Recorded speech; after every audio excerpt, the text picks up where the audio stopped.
The blue war crown of ancient Egypt, striking fear into the hearts of the ancient world. In today's episode, we're going to explore the enigmatic blue war crown of ancient Egypt.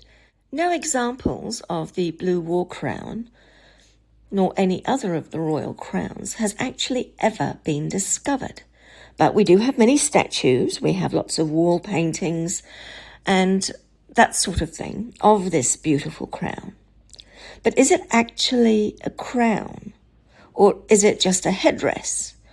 This particular aspect is debatable, but for the purpose of this episode, we're going to just call it a crown, because it was worn by the royal as a symbol of their power.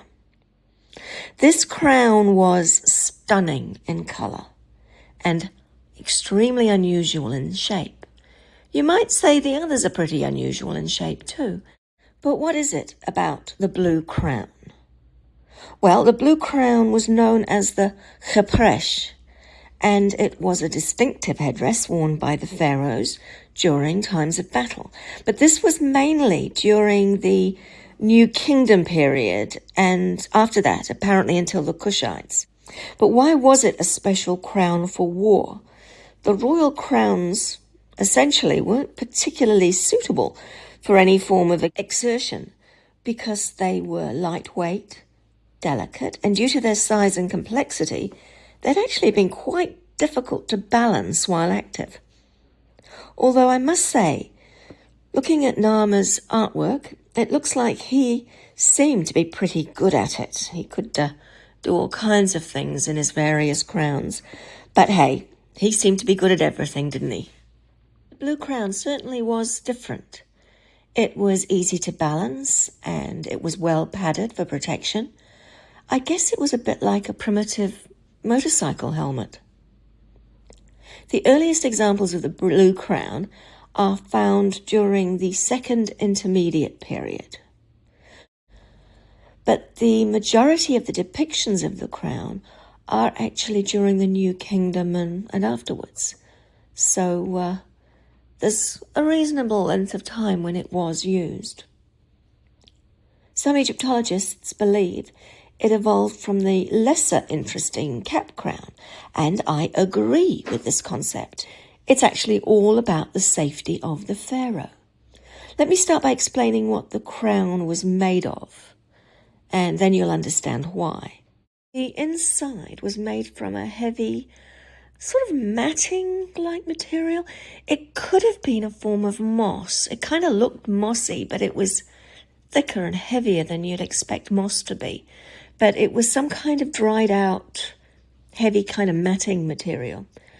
But on the outside was woven and shaped. The inside was also a woven crown, but it looked very much like the skull cap that we referred to earlier. The god Ptah wore one of these skull caps, so it's quite easy to see the general shape if you look at some of his statues. I'm going to try my hand at drawing what I'm going to describe in terms of what these war crowns were made of. Let's start with a piece of plant fibre, which we roll around into a ring, and we flatten that ring out. Then we get some really fine fibre that's sort of like cotton thin, and we create a bunch of it, and we push it through the ring. Next step is to pull it around the ring and then bunch it back together, so you've got the fibre going up through the ring, round, and back down the outside of the ring. So what it then looks like is kind of a little lifesaver kind of round thing with lots of strings around it. These things have to hold the three component parts of the crown together. So that outer layer, which is the shapely, beautiful crown that then gets painted the blue colour. The middle layer, which is that buffer layer, and the inner layer, which is the skull cap. The end result is the front looks like these little round circular disc things, and the inside or back of it looks like a series of soft knots. Let's take a closer look at some of these statues so you can get a feel for what it looked like.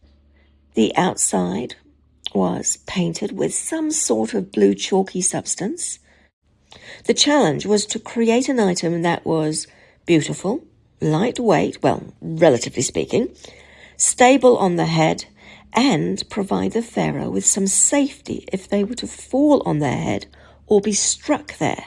As for the shape of this helmet kind of crown, the origins of the shape of the helmet are not an African hairstyle, as has been described by one of the creators who I greatly admire, but it's actually the other way around. The hairstyle was as a result of the royal crown, not vice versa. A person of status would have this hairstyle to show a link back. And it's kind of nice to know that that beautiful design does live on in one way or another.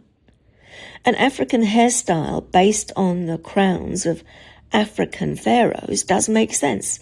And yes, these were African pharaohs with African features. Just look at the statues. They tell everything. As with the other crowns that I've discussed in previous episodes, it was shaped to cover the contours of the hairline. This is because royal hair, and to some extent other people's hair, remain permanently hidden, especially in the royals, because hiding it from the people, it was too personal a thing to let your people see your hair. It was believed that magic could be done against someone if they were able to access some of your hair. The blue crown was usually adorned with the cobra at the front, and that was a symbol of protection and divine power. The use of the colour blue for the war crown was significant, as blue was a very difficult colour for any of the opposing factions to ever create, and hence its uniqueness made it even more stunning. Some theorise that it represented the Nile River, but I say no. It was a colour no one else could create. It stood out, and it was incredibly beautiful. But there's one more thing about it being blue, and this is really important. By wearing the blue war crown, the pharaoh was aligning himself with the god Osiris, the blue god. Even the design of the crown looks like a shortened, stylized version of the Atef crown of Osiris. Now, I don't like the concept of war, and I never have. But I have to say, at least occasionally, there are beautiful things that come from war, like these incredible creations. It's sad that no crowns remain, but I guess it would be pretty unbelievable if they had, considering what they're made of.